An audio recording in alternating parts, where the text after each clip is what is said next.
Hello once again, it's Mr. Pete, your YouTube shop teacher, and as you know, if you watched the last videos, I bought the CRAFTSMAN 6-inch lathe recently. I already had the Atlas, I'm sure you have seen me work on that. But after I bought this, I realized that it was partially painted. For instance, the headstock here, the cover is painted and the front is not. This is half painted. So I didn't want to do this, but since I will be using this in videos, I wanted it to look good. And so I had to tear the whole thing apart, something I really didn't want to do, but you know how I dread paintings. And I've already got a few parts painted, cleaned up and painted, but the bed was a real mess. I really much prefer the original CRAFTSMAN or Atlas color that you see right there, as opposed to, this is just Ace Hardware machinery gray. I don't like it, but that's what I'm using. And the bed is quite manageable to carry around, to move, but I have cleaned it both on the bottom and inside, and I've stoned the actual ways of the bed itself right here. There were a few nicks on it, but not very bad at all. But this will have to be masked off, of course, and painted. I would like to paint the inside, but you know, it doesn't really matter. It will never show, but I'll give it my best effort. And the pedestals that hold the bed are cleaned and painted both inside and out. And believe it or not, these two castings are absolutely identical. Does not matter how I reassemble it. However, I did put a couple little scratches on the headstock end because I just soon put it together exactly the way I took it apart. And the cover here looks fairly good, but it's never even been cleaned on the inside. So I'll knock those pins out and clean and paint the inside like I did on the Atlas, which is right behind me. As far as I'm concerned, the headstock just looks terrible to be half painted like this. So I will get this cleaned up and masked off, and at least the bottom here will be painted machinery gray, and it'll look a heck of a lot better. I've got some more disassembly to do here before that can happen. And same thing with the carriage here. I kind of don't get it why somebody started painting. Maybe they painted the easy stuff and never even did clean up the rest of it, but that will all get done, and I'm not going to show you the details of that because in a few days I'll continue this video, which will be filmed over several days actually. Now the tailstock is ready to go. That's done. As is the jack shaft, which is over here to my right. You've seen that already. And then I've already cleaned up and painted the little bearing here for the lead screw. Okay, I'll be back in a couple days after this is all painted, and maybe that'll be before it's been reassembled. I do not know, but this will not be a long video because it's just too tedious to try to film.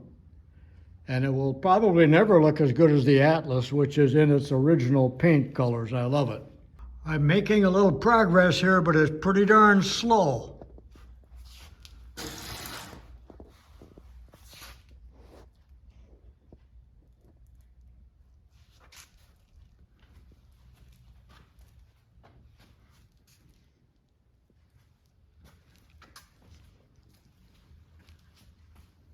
The bed is just about done, and I'm ready to go to bed. It's getting pretty late. Well, it's 2 days later, and I'm making a lot of progress. I've got almost everything painted except for the headstock. As you can see, I've got a lot of parts here, and I have disassembled it far more than I originally intended to do. In fact, quite a bit more than what I did on the little Atlas over here. So back to painting. I'll see you soon. All right, the headstock is painted. Just a few little things I still need to paint, like the feed reverse lever and this bearing, and then I am done and ready to start reassembly. And I may show some of that depending on what I had done on the other one. I do not really want to repeat, but I did disassemble this one far more than I did the Atlas. And I had no intentions of doing that originally. Well, the painting is done, except perhaps for a little bit of touch-up work. And some pieces got 2 coats. But remember what this looked like on the inside yesterday? Well, I did take the tag off like I did on the other one and painted the inside, and it was filthy too. I had to clean it, but it looks so much better. I might give this another coat of spray when I'm totally done, because it is going to get scratched up a little bit. You know what? There's really not all that many different parts in a small lathe such as this Craftsman. A lot of little fasteners and things like that. But it shouldn't be too hard to get back together. So now, as I reassemble after the paint is dry, I'll take you through it, just every once in a while. I'm not going to show you every detail because some of that was shown in the previous video for the Atlas lathe. So let's get started, and always remember that as you assemble any piece of machinery that you need to oil the pieces that are going together. Do not assemble anything machinery-wise that is dry. It has to be lubricated. One thing I do not like on the Atlas, this is the Atlas, is that chips can get down in there. You can even see the chips that are down in the abyss. And that's true with many lathes, but on the Sears, I don't know if someone made this, but here is a little chip deflector that keeps the chips from going back this way.